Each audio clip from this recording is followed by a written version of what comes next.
السلام عليكم ورحمة الله وبركاته، معكم أحمد من قناة طريق كودرز وجيت معاكم في فيديو جديد.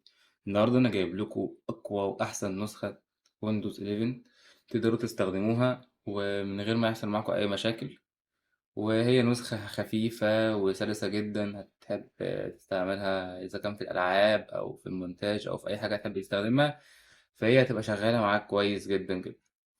تمام، هي ويندوز 11 سبكتر. النسخة السبكتر دي بتبقى نسخة مخففة شوية وبتبقى كويسة يعني. تمام.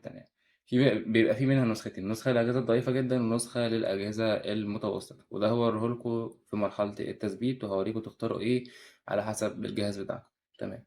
أول حاجة هتفتح معايا مايكروسوفت ايدج، وأنا هكون سايب لكم الرابط ده في الوصف. هتحمل منه النسخة عادي جدا، حجم النسخة ما يعديش ال3 جيجا. تمام.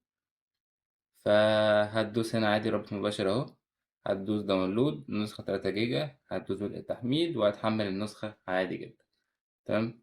فكركم بس يا جماعة إن إحنا قربنا نوصل 1000 مشترك على القناة بتاعتنا، فيا ريت يا ريت يا ريت لو عجبك الفيديو تشترك عندنا في القناة. نعم، نكمل مع بعض الشرح. برضه هكون سايب لك رابط تحميل البرنامج اللي اسمه روفوس. ده هكون سايبه لك عشان تحرق الويندوز على الفلاشة بتاعتك. أول حاجة هنفتح البرنامج ده وهندوس يس. تمام. هيفتح معانا بالشكل ده. تمام. دلوقتي انت لما تحط الفلاشة بتاعتك في الكمبيوتر هتظهر لك الفلاشة بتاعتك هنا. تمام. كل اللي عليك انت تعمل ايه؟ هتدوس سيلكت بعد ما هتحط الفلاشة بتاعتك في الكمبيوتر، وهتختار الويندوز من الداونلود. انا مثلا هختار ايه الويندوز من على الديسكتوب عشان انا كنت حاططها على الديسكتوب، وهدوس. تمام. ناقص ان انا اكون حاطط الفلاشة وادوس ستارت. تمام. هيقول لك ان هو عايز يفرمت الفلاشة، فهتوافق ان هو يفرمت الفلاشة وهتحرق الويندوز. تمام. بعد ما تحرق الويندوز هنبدأ بقى نرستر الكمبيوتر، واحنا بنرستر الكمبيوتر هندوس F12 او F11 على حسب ما الكمبيوتر عندك بيفتح البوت منيو. تمام. هتفتح عادي الويندوز من البوت منيو وهتخش عادي.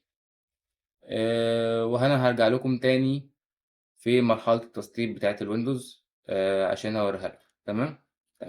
هرجع لكم تاني في مرحلة التثبيت عشان اوريكم ازاي تسطبوا النسخة. ورجعت لكم مرة تانية في مرحلة التثبيت. أول حاجة هندوس تحت ونختار كلمة سيت اب،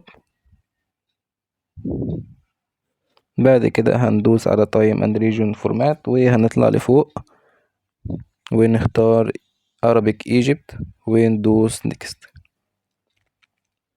عندك كومباكت وعندك سوبر لايت. الكومباكت دي الأجهزة المتوسطة والسوبر لايت دي الأجهزة الضعيفة. أنا هختار الكومباكت ويندوز ديفندر، واللي من غير ويندوز ديفندر دي لو أنت مش محتاجه.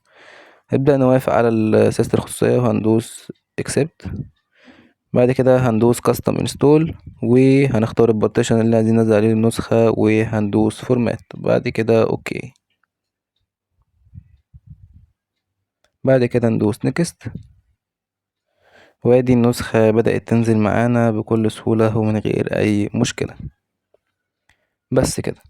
هرجع لكم مرة تانية بعد ما الويندوز تنزل معانا. ورجعت ليكم مرة تانية بعد ما نزلنا مع بعض الويندوز ووريتكم ازاي تنزلوها وكل حاجة بقت تمام وزي الفل. أتمنى تجربوا النسخة وتقولوا لي رأيكم فيها. هي كويسة جدا جدا جدا وخفيفة، وزي ما قلت لكم لو انت جهازك يعني ضعيف هتختار السوبر لايت، لو انت جهاز بتاعك متوسط هتختار الكومباكت. تمام. بس أتمنى تشتركوا في القناة لو عجبكم الفيديو وتفعلوا زر الجرس عشان قربنا نوصل 1000 مشترك. ولو انت مهتم بالبرمجة فاحنا بننزل كورسات عندنا على القناة. في كورس شغال دلوقتي وهو كورس سي شارب، بننزل حلقة منه كل اتنين كل أربع الساعة 6. لو انت مهتم خش اتفرج على أول حلقة منه وإن شاء الله هيعجبك. شكرا والسلام عليكم.